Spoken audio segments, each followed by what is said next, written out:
कैसे साथी, उम्मीद करते हैं आप अच्छे होंगे। बिहार में शिक्षक बहाली 2023 में आ गई है और ये जो शिक्षक बहाली होगी इसके लिए बिहार सरकार ने बीपीएससी का एग्ज़ाम क्वालिफाई करने का सिस्टम लगा दिया है। तो जो भी साथी सीटेट बीएड के बाद सीटेट या एसटेट क्वालिफाइड किए हुए हैं उन सबको एक एग्ज़ाम और पास करना होगा।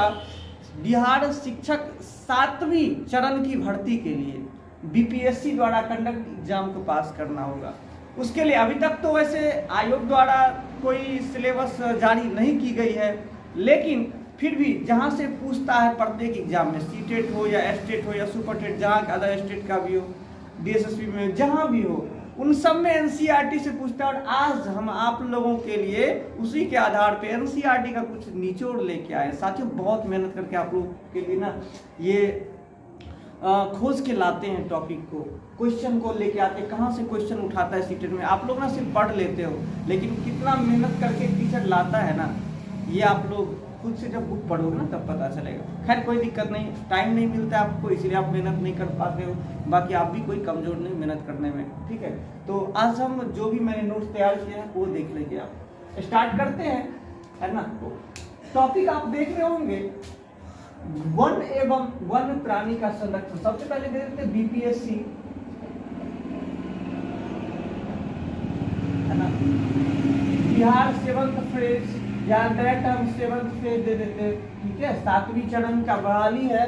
डायरेक्ट क्वेश्चन पे आते हैं, हम टॉपिक देखते क्या क्या है। वन्य जंतु अभ्यारण्य क्या है? वन्य जंतु अभ्यारण्य राष्ट्रीय पार्क जैव मंडल संरक्षित क्षेत्र के नाम से पौधे एवं जंतुओं के लिए संरक्षित एवं सुरक्षित क्षेत्र घोषित किया गया है। जानते हो साथियों, अभी दुनिया में ना बहुत सारे ऐसे प्राणी हैं, पेड़ पौधे हैं, जंतु हैं जो विलुप्त होने के कागार पे है, विलुप्त होने के कागार पे है। कई वर्षों से कई तो विलुप्त हो चुके हैं। उनके संरक्षण के लिए अब गवर्नमेंट ने या बहुत सारी संस्था ने क्या किया है ना कि वन्य जीव के लिए अभ्यारण्य का निर्माण करवाया, राष्ट्रीय पार्क का निर्माण करवाया, जैव मंडल कहा गया। ये सब क्षेत्र में ना इनको सुरक्षित रखा जाता है, ठीक है। अब अभ्यारण्य क्या होता है आपके माइंड में होगा। ऐसे एकदम बेसिक शुरू करता हूँ, जो टॉपिक जहाँ से क्वेश्चन पूछे यहाँ से भी क्वेश्चन पूछ सकते हैं, इसलिए मैंने यहाँ बेसिक से शुरू किया। फिर आगे बहुत अच्छा इसका सारा निचोड़ जो है ना आपको मिल जाएगा देखने को। अभ्यारण्य क्या है, यहाँ पे अभ्यारण्य समझते हैं। जंतु एवं उसके आवास के लिए हर प्रकार के सुरक्षित क्षेत्र को अभ्यारण्य कहते हैं। क्या बोले साथियों? जंतु एवं उसके आवास के लिए, जो भी जंतु है, जीव है, जानवर है या पक्षी है, उन सब का आवास के लिए ना हर प्रकार की सुरक्षित क्षेत्र जो होता है, यानी कोई उसको शिकारी जल्दी मार ना सके, कोई अदर जानवर उसको दबोच ना ले, इसलिए सबका अलग अलग कैटेगरी बनाया गया है। सुरक्षित क्षेत्र को अभ्यारण्य कहते हैं, ठीक है साथियों। अगला है राष्ट्रीय पार्क था ना, तो राष्ट्रीय पार्क किसे कहेंगे? राष्ट्रीय पार्क कहते हैं वह जंतुओं के लिए आरक्षित क्षेत्र। आरक्षित आप लोग समझ गए होंगे, है कि नहीं। आरक्षित की बात जैसे ही आई तो आरक्षित क्षेत्र जहां वह स्वतंत्र रूप से आवास एवं प्राकृतिक संसाधनों का उपयोग कर सकते हैं। मतलब प्रत्येक क्राइटेरिया के अलग अलग जंतु को, मान लीजिए जैसे काजीरंगा है, एक सींग वाला, पता होगा आपको, उसके लिए वो फिक्स है। गेंडा के लिए अपना वो ना अकेला रहता है और उसको जैसा मन होता है प्राकृतिक के पाद को, मतलब जो भी पेड़ पर जैसे उपयोग करना है वो उस जगह का, वो स्वतंत्र होकर उस जगह का यूज करता है ना। उस तरह के पार्क को ना क्या कहते हैं? राष्ट्रीय पार्क कहते हैं, जो एक प्रॉपर जीव जंतु के लिए फिक्स होते हैं, ठीक है। उसके क्या कहते हैं? राष्ट्रीय पार्क। अगला है जैव मंडल। जैव मंडल आरक्षित क्षेत्र वह विशाल क्षेत्र जहाँ पौधे, जंतु एवं आदिवासियों के लिए पारंपरिक ढंग से जीवन यापन के लिए सभी संसाधनों को सुरक्षित किया जाता है। मतलब जैव मंडल किसे कहते हैं दोस्तों? जिसमें पादप जीव जंतु तो होते ही हैं, उसके अलावा आदि मानव जो हमेशा से जंगल में ही रहते हैं, जिससे लोग ना अभी भी क्या बोलते हैं, ये मॉडर्न युग में ना शहर बनाने के चक्कर में जो बड़े बड़े कंपनियां हैं, जंगल को समाप्त करके आदिवासियों को भी कई बार मूवी सब में इसकी चर्चा किया गया, आज हम समाप्त करते जा रहे हैं, है ना। इन सबको बचाव के लिए, है ना, इनको सुरक्षित रखने के लिए ना जैव मंडल आरक्षण क्षेत्र घोषित किया हुआ। ठीक है सर। अगला धरती पर जैव विविधता एवं इसके महत्व को देखते हुए संयुक्त राष्ट्र संघ ने वर्ष 2010 को, कितना, संयुक्त संघ ने वर्ष 2010 को अंतर्राष्ट्रीय जैव विविधता वर्ष घोषित कर दिया। यानी कि इस तरह की जैव विविधता को ना महत्व को देखते हुए देखा कि नहीं यार, वाकई में इसको बचाना, संरक्षण बहुत जरूरी है। ये मैंने बहुत अच्छा काम किया है इन सबको काम करके। तो उन्होंने क्या कर दिया कि एक वर्ष में, जब 2010 में जो है इसको क्या संयुक्त राष्ट्र संघ ने इस वर्ष को, है ना, इम्पोर्टेंट मानकर अंतर्राष्ट्रीय जैव विविधता वर्ष माना गया। इसी दिन से जो है ना, जो है अंतर्राष्ट्रीय वन्य जीव दिवस भी इस दिन से मनाया गया। तो आगे मैं बताऊंगा, आप लोग फिलहाल यहाँ पे समझते हैं। फिर अंतर्राष्ट्रीय जैव विविधता दिवस देखो यहाँ पे है अंतर्राष्ट्रीय, इसी साल से ना अंतर्राष्ट्रीय जैव विविधता दिवस 22 मई को मनाया जाना शुरू हो गया। तो हर वर्ष अब 22 मई को अंतर्राष्ट्रीय जैव विविधता दिवस मनाया जाता है। ठीक है साथियों, उम्मीद करते हैं इतना आपको समझ में आ गया होगा। ठीक है, आगे बढ़ते थोड़ा सा कुछ और विलुप्त, मैंने क्या बोला, इन सब की जो चर्चा हुई ना, ये विलुप्त प्राणियों पे, चाहे वो पक्षी हो चाहे वो पशु हो, ठीक है, इन सब के। अब क्या क्या जो जीव जंतु विलुप्त हुए हैं उनके बारे में थोड़ा सा चर्चा करते हैं। तो विलुप्त पौधे, सबसे पहले पौधा, कौन कौन से पौधे विलुप्त हो चुके हैं, कुछ तो अभी है बचा हुआ, होने वाला है, और कुछ हो चुका है। तो सबसे पहले जो हो गया है ना उसके बारे में बात करते हैं। सबसे पहला जो विलुप्त पौधा जो विलुप्त हो चुके हैं, कौन कौन सा, एल्गी, है ना, जिसको शैवाल कहते हैं। दूसरा है एंजाई यानी कि कवक। तीसरा है बायोफाइट्स, एनसीईआरटी के अनुसार मैं कह रहा हूँ। ठीक है साथियों, फर्न एवं जिम्नोस्पर्म, जिनको साइटेड, है ना, जिनको आप लोग जिनको का पौधा देखते हो। ठीक है साथियों, चलिए अब देखते हैं विलुप्त जंतु। विलुप्त जंतु में कौन कौन सा आते हैं, तो जो जानवर होगा और पक्षी देख लेते कौन कौन सा है। तो पहला है मॉरिशस का डोडो पक्षी। डोडो पक्षी, थोड़ा सा इस डोडो पक्षी के बारे में समझ लीजिए। ये डोडो पक्षी जो है ना साथियों, ये उड़ नहीं सकता है, ये उड़ नहीं सकता है, ये धरती पे रेंगती है। और पता है इसका मीट, इसका मांस बहुत अच्छा स्वादिष्ट होता है, इसका लोग इसको मार के खा गए सर, है कि नहीं। तो ये कौन सा डोडो पक्षी, ये सेम टू सेम देखने हो, बत्तख देखे हो, बहुत मिलता जुलता उससे इसका आकार होता है। ठीक है, उसका डायनासोर, भाई नाम तो सब जानते होंगे, है कि नहीं, नाम सबको इसको जानता होगा, क्योंकि इंसान से पहले यही हुआ करते थे इस पृथ्वी पे। लेकिन अब इसका सर्वनाश हो चुका है, काहे कि भैया इतना ज्यादा हो गया ना, ये भी ना अफगान की तरह, अफगान जिलेबी में गाना देखे ना, तालिबान जो डांस करते हैं राष्ट्रपति के मंच पे बैठ के, वैसा ही ये भी करने लगा होगा उस समय में, जिससे पृथ्वी पूरा डोल गया और ये भूकंप आई होगी, सुनामी आया होगा, सुखाड़ आ गई, इतनी तबाही आई होगी, बेचारा सबका सब ध्वस्त हो गया, है कि नहीं। चलिए फिलहाल आगे बढ़ते, बाघ, थोड़ा सा टाइगर के बारे में जानते हो, ये भी विलुप्त होने पे था। विलुप्त समझिए कि हो गया था, लेकिन किसी तरह से गवर्नमेंट ने काफी, मतलब क्या बोले, इसके लिए बहुत मेहनत किया है कि नहीं, कैसे कैसे सिस्टम बढ़ा के फिर से एक मतलब क्या बढ़ने लगी, अब घट नहीं है, अब बढ़ रही है फिर से, है कि नहीं। थोड़ा समझ ले, 2011 के अनुसार ना 1706, 2011 के अनुसार 1706 बाघ, अभी फिर बढ़ गया है। अभी की डाटा मैंने इधर पुराना डाटा दे रहा हूँ, 2011 के अनुसार 1706 बाघ है भारत में। ठीक है, उससे पहले पता है जब लगभग 1900 ईस्वी के समथिंग आसपास में ना, ये लगभग क्या बताया आपको, 40,000 समथिंग का, मतलब हम लोग के ना पूर्वजों कहते हैं कि जो इस क्षेत्र के जंगलों में भी बाघ वगैरह घूमते रहते थे, है कि नहीं। तो समथिंग में अप्रॉक्स लगाता है लोग 40,000 समथिंग, लेकिन वो डाटा आपको याद नहीं रखने, आपको याद रखने 2011 के अनुसार कितनी, 2011 में बाघों की संख्या कितनी, 1706। ठीक है साथियों, उस समय गिनती नहीं होती थी हमारे पूर्वजों के समय में, जहां तहां मिलता था वो शिकार किया करते थे। गलती उन्हीं की है, उसमें उनको मारना नहीं चाहिए था, पकड़ के ना उनको रखनी चाहिए थी, कहीं एक फिक्स जंगल कर देना चाहिए था घिराव करके, और उसमें अपना वो रहता। लेकिन वो लोग भी मिस्टेक कर दिए, जिनके लिए हम लोग को संरक्षण के लिए पहल चला योजना वगैरह चलाना पड़ रहा है कि नहीं। तो ये बाघ को ना इसका विलुप्त होते देखते हुए सबने क्या किया, इसको राष्ट्रीय पशु घोषित कर दिया, जिससे कम से कम अब तो नहीं मारे, है कि नहीं। तो इसके लिए राष्ट्रीय पशु घोषित कर दिया गया बाघ को। ठीक है साथियों, अगला, शिकारी बाघ को क्यों मारता है। शिकारी बाघ को क्यों मार रहा था? तो पता है बाघ का खाल के लिए, हड्डी के लिए, दांत के लिए तथा नाखून के लिए ये सब ना बहुत महंगे मिलते यार। शौक वालों की ना पता नहीं यार, क्या हम लोग का ना बिहार में मधुबनी पेंटिंग है, वो लगा के घर में टांगेगा सो नहीं, तो गधा से बताओ ये खाल, हड्डी, दांत, उसका नाखून बाघ का घर में टांगेगा, क्या सोच है यार। खैर कोई बात नहीं, पैसे वालों की ये सब कहाँ पे पैसा इन्वेस्ट करेगा। मधुबनी पेंटिंग तो 4-5 हज़ार मिल जाएगा ना।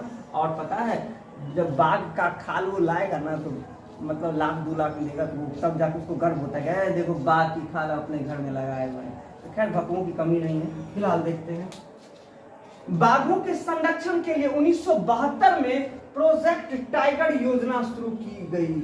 बाघों का जो देखा गया विलुप्त हो रहे हैं, तो 1972 ईस्वी में ना इसके लिए प्रोजेक्ट टाइगर योजना, कौन सा क्वेश्चन पूछेगा, बाघों की संरक्षण के लिए 1972 ईस्वी में कौन सी प्रोजेक्ट शुरू की गई थी? तो प्रोजेक्ट टाइगर योजना, या उल्टा करके पूछेगा प्रोजेक्ट टाइगर योजना कब शुरू की गई? तो 1972 ईस्वी में। किसी भी तरह से क्वेश्चन पूछ सकता है, ठीक है साथियों, आप याद रखोगे। अगला है सोंस और डॉल्फिन। सोंस का नाम ही हम लोग जानते हैं, सोइस, इसको सोइस कहते थे और बचपन में इससे बहुत डरते थे, बोलता था पानी मत जाना, सोंस है।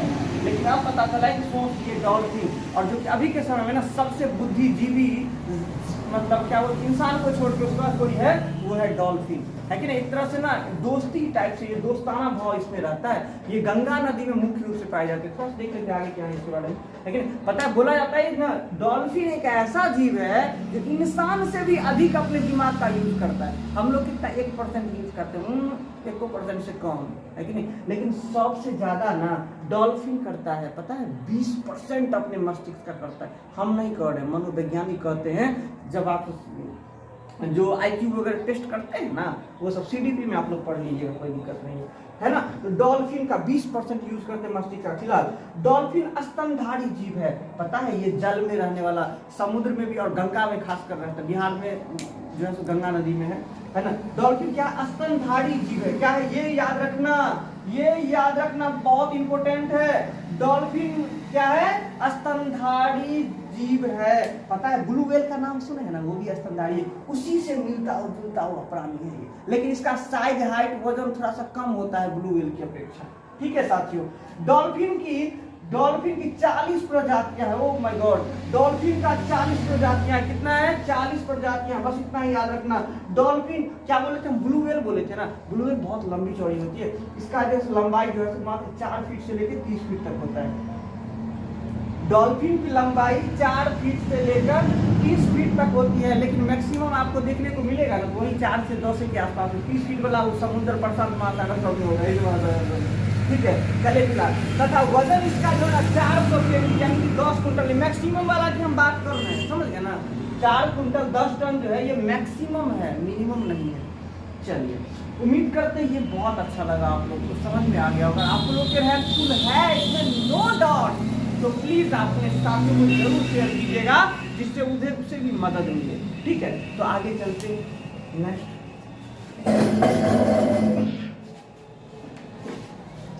डॉल्फिन के बारे में थोड़ी सी और जानकारी ले लेते हैं हम लोग, ठीक है साथियों। डॉल्फिन क्या है? मांसाहारी होता है। डॉल्फिन क्या है? मांसाहारी, तथा मैंने बताया ना बुद्धिमानों जीवों में से है, सबसे बुद्धिमान, बहुत ज्यादा अपने मस्तिष्क का यूज करता है। अगला डॉल्फिन जो है ना वो गंगा नदी में पाया जाता है, बता दिया था मैंने। डॉल्फिन कहाँ पे पाया जाता है? गंगा नदी में पाया जाता है। अभी भारत का राष्ट्रीय जलीय जीव, पता है डॉल्फिन को भी लोग मारने लगे थे, डॉल्फिन को भी लोग मर्डर, हत्या करने लगे थे, ठीक है ना। अब बोलेगा सर जी खाने के लिए क्या? नहीं, खाने के लिए नहीं भाई। डॉल्फिन के शरीर में ना तेल निकलता है और उसके शरीर को, उसके मांस उसको जो है ना औषधि दवाई के रूप में प्रयोग किया जाता है। और कहाँ कहाँ नशा के दारू में मिक्स करता होगा, पता नहीं, वो चीज ज्यादा मत समझिए, ज्यादा समझिए कि तेल और औषधीय प्रयोग के लिए, ठीक है साथियों। तेल और औषधीय प्रयोग के लिए शिकार करने लगा था उसको। गवर्नमेंट ने सोचा बेटा दिमाग लगाया जाए कुछ, नहीं तो सब इसको भी समाप्त कर देगा, है कि नहीं। तो क्या किया? राष्ट्रीय जलीय जीव घोषित कर दिया। किसको? डॉल्फिन को। राष्ट्रीय जलीय जीव कौन है भारत का? तो डॉल्फिन है। कोई दिक्कत साथियों? उम्मीद करते हैं अच्छा लग रहा होगा आप लोगों को। चलिए, कवर्ड झील, थोड़ी सी आगे बढ़ते हैं। कांवड़ झील, कांवड़ झील, कांवड़ झील कहाँ है भैया? कांवड़ झील पता है? देवर कांवड़ से याद आया कि सर जी हम लोग कांवड़ लेके बाबा धाम जाते हैं ना, कभी गए हैं आप लोग? सब कोई लगभग गए हो, जो भी हिंदू समुदाय के जो भी लोग हैं, तो झारखंड में बाबा नगरी है और देवघर जिसको कहते हैं, लेकिन बोला वहाँ पे जल चढ़ाने के लिए कांवड़ लेके जाता है। क्या लेके जाता है? कांवड़ लेके। और पता है कांवड़ लेने से पहले ना जल भरा जाता है, गंगा का जल भरते हैं उस कांवड़ पे। तो कहाँ से भरते हैं? सिमरिया। सिमरिया कहाँ है? बेगूसराय जिला में। तो भैया जानते हो ये कांवड़ झील जो है ना बेगूसराय जिला में है। बेगूसराय जिला यानी बिहार के बेगूसराय, बहुत फेमस जिला है। अब उतना खुल के हम नहीं बताएंगे, पता है बेगूसराय बहुत फेमस जिला है। तो बेगूसराय में कौन सा झील है? कांवड़ झील। कौन सा है? कांवड़ झील। कोई दिक्कत? और कांवड़ झील जो फेमस है ना वो साइबेरियन पक्षी के लिए। किस पक्षी के लिए? साइबेरियन पक्षी के लिए। और ये साइबेरियन पक्षी क्या होता है पता है आपको? ये मेहमान पक्षी है। ये वहाँ पे ना साइबेरिया सब में उधर जो है ना वहाँ पे क्या होता है, वहाँ पे बहुत ज्यादा मौसम वहाँ का ठंडा हो जाता है, जिसका उसको बच्चा उच्चा देने में ना गड़बड़ा जाता है, मतलब अंडा जो छोड़ते हैं ना वो, तो उस समय वहाँ पे संतुलन डेट हो जाता है सब अंडा। तो इसलिए ना वो लोग एटमॉस्फेयर वहाँ का ऐसा है जिसके कारण वहाँ उनको उस समय में यहाँ पे आना पड़ जाता है। और यहाँ पे लोग आते हैं, यहाँ पे वो बच्चा देते हैं, उसकी जनसंख्या बढ़ती है। जनसंख्या का 90%। यहाँ के भूखड़ लोग क्या करता है उसको क्या बताएं, मतलब तो साइबेरियन पक्षी यहाँ पे मेहमान पक्षी बन के आते हैं। कहाँ पे? बिहार के कांवड़ झील में भी बहुत। कांवड़ झील किसके लिए फेमस है? तो साइबेरियन पक्षी के लिए। कोई दिक्कत है? साइबेरियन कांवड़ झील कहाँ है? बिहार के बेगूसराय जिला में स्थित है। अगला, रेड डाटा बुक किसे कहते हैं? भैया रेड डाटा बुक पूछा हुआ क्वेश्चन है, ये सीटेट में बीपीएससी में पूछा हुआ है। रेड डाटा बुक किसे कहते हैं? इन्हें पता है? पौधा एवं जंतु जो संकट बन पड़ जाती है, जो विलुप्त होने के कगार पे है या विलुप्त हो चुका है, विलुप्त होने का होता है, उसका रिकॉर्ड रखा जाता है किसमें? रेड डाटा बुक में। किसमें? रेड डाटा बुक में। उम्मीद करते हैं सभी साथियों को अच्छा लगा होगा। जितना आज पढ़े हैं ना, इस समय पक्षी और जानवर के बारे में पढ़ रहे थे, अब हम लोग पढ़ेंगे कि ये पक्षी और जीवों को जो ये हम लोग शुरू में पढ़े थे ना, अभ्यारण्य, राष्ट्रीय पार्क, जैव मंडल, ये सब अब देखेंगे कि कहाँ कहाँ पे और कौन से अभ्यारण्य में कौन से स्पेशली आरक्षण देके कौन सा जानवर को रखा गया कि स्वतंत्र रूप से अपना जैसे बनो तैसे रहो, फाइल से एकदम से, है कि नहीं? चलिए देखते हैं। देखिए दो भाग में यहाँ पे हम इसको बांट दिए। एक तरफ बांटे हैं कि अभ्यारण्य या राष्ट्रीय पार्क, जो लिखे थे वही वाला, और फिर पाए जाने वाले जंतु। ठीक है, तो कौन से अभ्यारण्य या राष्ट्रीय पार्क में कौन से जंतु पाए जाते हैं उसके बारे में थोड़ा सा देख लेते हैं हम। ये काफी इंपोर्टेंट होने वाला है आप लोगों के लिए। बहुत बार, एक बार नहीं कई बार पूछा गया है, ये कई बार पूछा गया है अभ्यारण्य राष्ट्रीय पार्क। और पता है पिछले साल वैसे थोड़ी सी दिक्कत हो गई, सीटेट वाले जो सोच रहे होंगे सर जनवरी फरवरी में एग्जाम हुआ है 2023 में, उसमें तो एक भी नहीं पूछा था। पूछा है, घुमा के पूछा था, लेकिन क्वेश्चन का पैटर्न थोड़ी सी चेंज कर दी गई, इसलिए हम यहाँ बताने का तरीका भी थोड़ा सा चेंज कर दिए। समझ लीजिए, जितने भी YouTube पे आप देखे होंगे ना वीडियो, इस तरह से नहीं बताया होगा आपको, इस तरह से नहीं बताया होगा। आपको क्या बताया होगा? भाई जिम कार्बोनेट पार्क कहाँ है? उत्तराखंड में। मैंने देखो यहाँ पे किसी बोल दिया और किस जंतु के लिए फेमस है वो लिख दिया, थोड़ी सी हट के लिखा हूँ मैं। ठीक है साथियों, उम्मीद करते हैं आपको समझ में आ जाएगा। चलिए देखते हैं पहला अभ्यारण्य, Jim Corbett National Park. Jim Corbett National Park कहाँ स्थित है भैया? उत्तराखंड में है। कहाँ है? उत्तराखंड में। और इसकी स्थापना ना 1936 ईस्वी में हुआ था। और एक चीज बता देते हैं आपको, ये भारत का पहला नेशनल पार्क है या राष्ट्रीय उद्यान कह लीजिए, ठीक है ना, जो कब बना? 1936 में। कहाँ? उत्तराखंड में। और इसमें ना किस जंतु को रखा जाता है ये पता है क्या आपको? तो नहीं मालूम है तो समझ लीजिए, बाघ। किसको? बाघ को इसमें रखा गया है, बाघ के संरक्षण हेतु। ठीक है, चलिए दूसरा देखते हैं, काजीरंगा अभ्यारण्य। ये तो बहुत फेमस है ना, यूट्यूब वाले इसको चमका दिए काजीरंगा को। काजीरंगा अभ्यारण्य कहाँ है? काजीरंगा अभ्यारण्य तो असम में। कहाँ साथियों? असम में है ना। काजीरंगा असम में है। और ये किसके लिए प्रसिद्ध है? तो एक सींग वाला गेंडा के लिए। एक सींग वाला गेंडा के लिए कौन सा पार्क फेमस है? तो काजीरंगा अभ्यारण्य। और कहाँ है? तो असम से एक चीज और बहुत अच्छा, मतलब असम की बात आती है ना, एक चीज याद आ जाता है, असम से बहू लाएंगे, बहू यानी कि बिहू, असम का लोक नृत्य है भैया बिहू, ठीक है। तो याद रखना, थोड़ी सी याद आ गई, टॉपिक आ गया तो बता दिया मैंने। फिर गिर अगला है, गिर अभ्यारण्य, कहाँ गिर, याद रखना ट्रिक है, गिर अभ्यारण्य, क्वेश्चन पूछा हुआ था गिर अभ्यारण्य कहाँ है, तो गिर पता है, गिर गौ से शुरू है ना, याद रखना गौ से गुजरात, तो गिर गुजरात, गिर गुजरात, गिर अभ्यारण्य कहाँ है, तो गुजरात में है। और ये किसके लिए प्रसिद्ध है, तो गिर अभ्यारण्य जो है ना वो सिंह, चीतल और सांभर, सिंह, चीतल और सांभर पशुओं के लिए प्रसिद्ध है, ठीक है साथियों। उम्मीद करते हैं आपको समझ में आ रहा होगा। अगला है वाल्मीकि अभ्यारण्य बिहार, वाल्मीकि अभ्यारण्य बिहार, वाल्मीकि अभ्यारण्य बिहार, पता है वाल्मीकि नगर में ये वाल्मीकि अभ्यारण्य स्थित है, वाल्मीकि नगर यानी बिहार के चंपारण जिला में स्थित है। ये कहाँ है, चंपारण में स्थित है। और ये बाघ के लिए बहुत ही फेमस है, किसके लिए, बाघ के लिए बहुत फेमस है। चंपारण की मैंने बात बोला ना, आप लोग को याद आ गया गांधी जी का, गांधी जब भारत आए थे ना, पहला आंदोलन वहीं शुरू किया था, चंपारण सत्याग्रह, पता होगा आप लोगों को, है कि नहीं। चलिए आगे इलस्ट्रेशन हम पढ़ेंगे। कांवड़ पक्षी विहार, वाह अभी तो देखे थे ना, पीछे बताए थे आप लोगों को, कांवड़ पक्षी विहार है कि नहीं, कांवड़ पक्षी विहार का मतलब था घूमने वाला जगह, किसका, तो पक्षियों का भैया, ठीक है। तो ये किसके लिए फेमस है, तो प्रवासी पक्षी के लिए, अभी बताया था ना साइबेरियन पक्षी, तो यही प्रवासी जो दूसरे देश से आता है, ठीक है, तो उन पक्षियों के लिए ये कांवड़ झील फेमस है। पता है ना, एक बिहार के दरभंगा जिला में एक और झील है, पक्षियों विहार, पक्षी विहार है, वो कहाँ, कुशेश्वर स्थान में, कहाँ है, कुशेश्वर स्थान से पहले थोड़ा बेर चौक है, वहां पे कभी मैंने घूमा है, हम घूमे हैं इसलिए मैंने बता दिया आपको इतना डिटेल्स। दरभंगा जिला के कुशेश्वर स्थान से पहले है बेर चौक, वहां भी है एक तो कौन सा पक्षी विहार, जहाँ पे साइबेरियन पक्षी आते हैं, ठीक है। फिलहाल अगला देखते हैं, गौतम बुद्ध अभ्यारण्य, गौतम बुद्ध अभ्यारण्य कहाँ है, ये गया में है। गौतम बुद्ध का नाम जैसे ही आता है तो आपको याद रखना पड़ेगा, गौतम बुद्ध का ज्ञान की प्राप्ति गया में हुई थी, तो जाहिर सी बात है कि अभ्यारण्य कहाँ है, गया में ही है। और गया कहाँ पे, तो भैया बिहार में है, कहाँ है, बिहार में। आज जितना भी चीज पढ़ रहे हैं ना, थोड़ा सा मैक्सिमम कोशिश करते हैं ना, थोड़ा सा बिहार वाला ज्यादा रहे, क्योंकि बिहार का एग्जाम है तो जाहिर सी बात है कि ज्यादा मैक्सिमम क्वेश्चन बिहार से पूछा जाएगा, ऐसी उम्मीद है। बाकी नहीं पूछे कोई दिक्कत नहीं, हम लोग सिर्फ बिहार थोड़ी ना पढ़ रहे हैं, पूरे ऑल इंडिया पढ़ रहे हैं, जहां से पूछना है पूछते हो। चलिए फिलहाल अगला क्वेश्चन है, हाँ सॉरी, गौतम बुद्ध अभ्यारण्य कौन से पशु के लिए फेमस है, हिरण और नीलगाय।